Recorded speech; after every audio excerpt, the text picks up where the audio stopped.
Masarap ng grab. 1.5 down. Head down.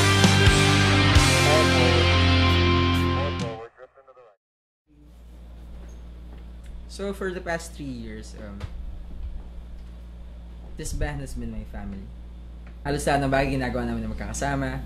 Kumakain kami magkakasama, nagbabonding kami magkakasama, nanonood kami ng sine magkakasama. Hindi pong parang it's been a part of my everyday life. Hindi pong mas madalas pa ako halos na nasa banda kaysa nasa bahay. Mga ganun. Kaya buksan ang isipan.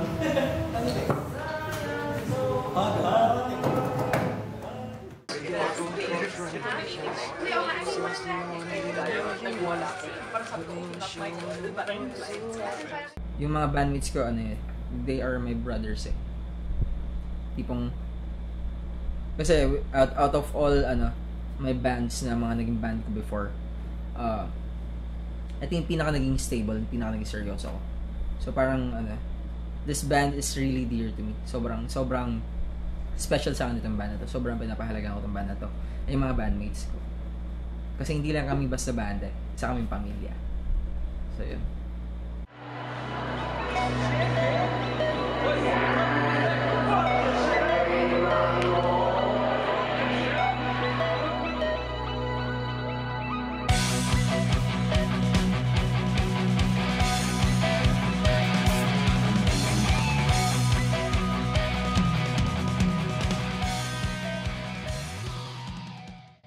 Kami tumutugtog individually is because gusto naming maging katulad ng mga iniidolo namin, kung paano nila kami naapektuhan, kung paano kami tinamaan sa puso ng mga sinusundan namin. So siguro yun, syempre kaya kami nag-i-exist kasi gusto namin yung nangyari sa amin, gusto rin namin ganun yung gawin namin sa ibang tao, gusto namin makatouch na ibang tao, gusto namin maramdaman nila kami.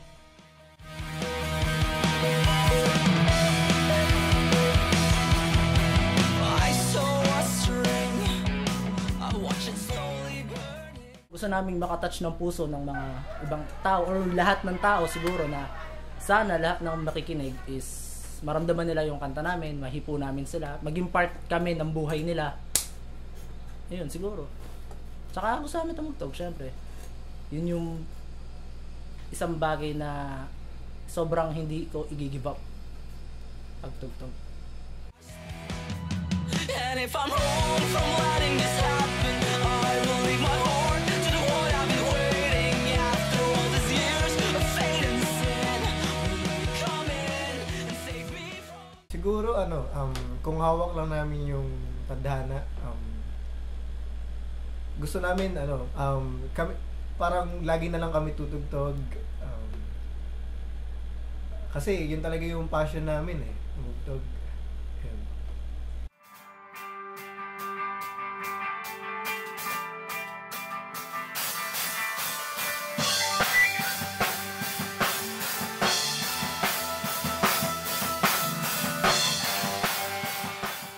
Wala akong pinagkakabalan dati kundi mag-computer lang eh. Tapos di ako pumapasok sa school. Ayun. Siguro maganda na rin yung nakuha na ako ng Lunar kasi mas nagkaroon ng patutungan yung buhay ko. Naiyak na ako. Ayun.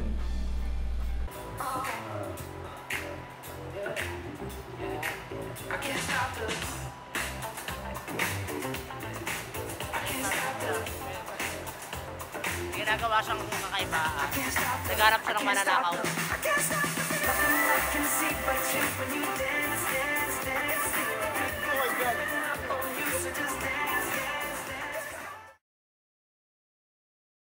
Siguro yung first UP Fair namin kasi parang yun yung unang pinakamalaki yata na namin experience. So first UP Fair, sobrang saya talaga niya na papunta doon, parang uy, makakasama natin yung ganung banda, medyo nakakaba. Tapos ang maganda doon, nakagitna pa kami sa dalawang malaking banda, Urban Dabiata, tapos kami, tapos Sandwich. So syempre parang uy, para lang tayong langgam sa kanila kasi syempre ang lalaki nila. Pero ang maganda doon, yun nga, nakuha namin yung, naramdaman namin na okay naman yung mga tao, nag-enjoy naman sila, nagustuhan nila yung performance namin. So, ayun. Siguro, yung before our gigs, Lunar, usually, call time palagi dito sa studio ko. Then, yung, kakarga ng gamit, then, kukulitan sa van, on the way, then, dating doon, then, chill lang, then, before kami umakyat sa stage, we usually, talaga, it's a must na makapag-pray muna kami, then, makapag-huddle, then, before stage, then, after, kain, pahinga ng konti, chit-chat, then pauwi, either bisan mag-aaya pa kami ulit kumain or gumimik para yun, makapag-unwind ng konti, then diretso sa studio, then uwi. So yun yung usual na routine ng Lunar during the gigs. The moon landing itself, it's one of the biggest achievements in ng humanity and science. Kaya rin namin siya tinawag na the moon landing. It's also the biggest achievement for the band as of now. Yung pinakamalaking achievement namin, yung album namin na yun. This album will open a lot of windows, a lot of opportunity for the band. I think natapos namin yung EP sa loob ng 2 years because of budget and also resources, yung gamit, studio, mga equipment, mga gitara, everything. Hindi lahat ma-access mo dito, lalo na sa lugar natin. It's very hard. So yun yung mga difficulties.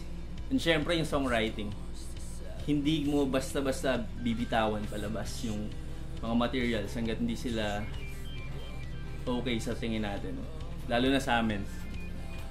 So it's very hard, pero look at it now. Ito na siya.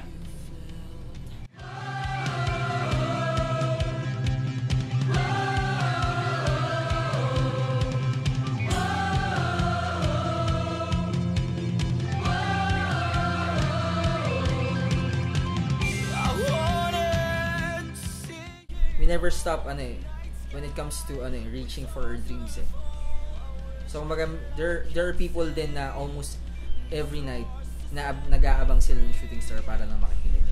So parang ganun yung naging story ng Chasing Stars, na we never stop on reaching and aiming for our dreams, na we'll do almost everything para na makuha natin.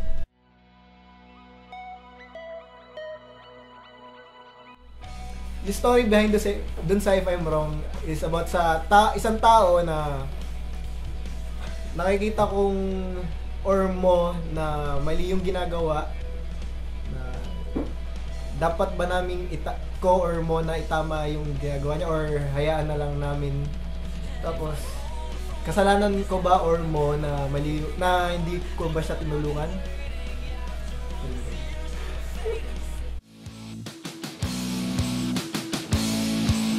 It's about sa lalaki na gusto siya sa isang girl, din hindi pinakikita niya lahat ng ways, signs, ganun, pero hindi nagigets ng girl. Then yun pala, si girl din may gusto rin pala siya dun sa boy, na parang ganun, ang labo, basta actual balabo, hindi sila magkatagma.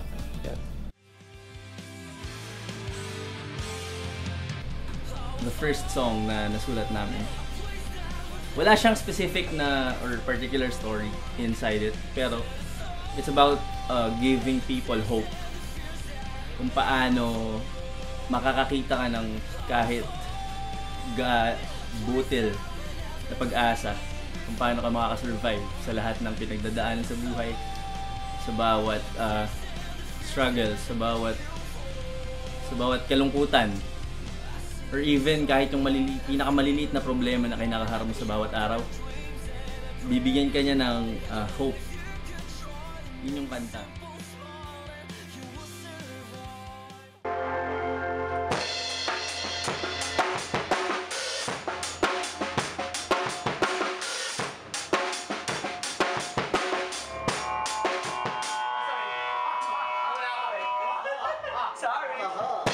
What Your Heart Is Made. So, yung kanta na yan, aksidente yun eh. Actually, ang ginagawa namin nun is yung If I'm Wrong.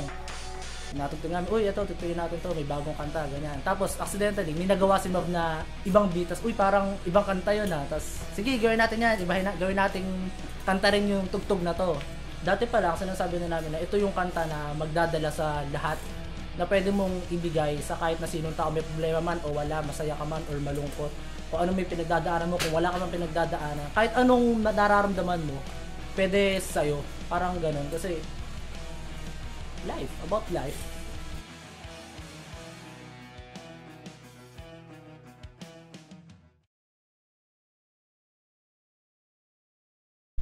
No one except for the band and the team knows about this song. Walang ibang nakakaalam nitong kanta na to. So parang this is the second Tagalog song na ginawa namin para sa album. Then ayun, parang actually nung time na to parang medyo medyo pressured ako nung sinusulat ko yung kanta kasi may deadline ako kailangan i-meet kasi kailangan na namin i-record kasi kailangan na namin siya maihabol sa album. So parang ganun na I need na mag extra effort para magawa yung kanta. And actually this sinimulan ko tong kanta to about 3-4 years ago. And for some reason hindi ko siya matapos-tapos. Siguro may dahilan na talaga kung bakit hindi ko siya matapos.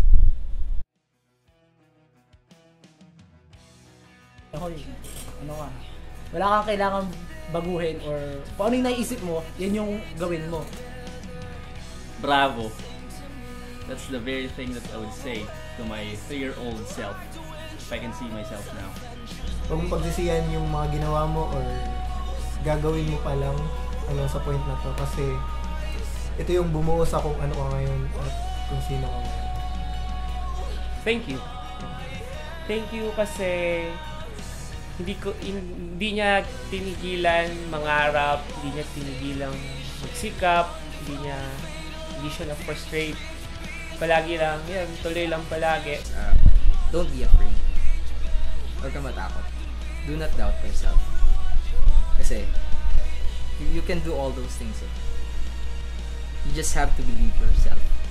Maniwala ka lang na kaya. Huwag kang matakot. Walang words na makapag-describe pa nung kung ano man yung narating natin.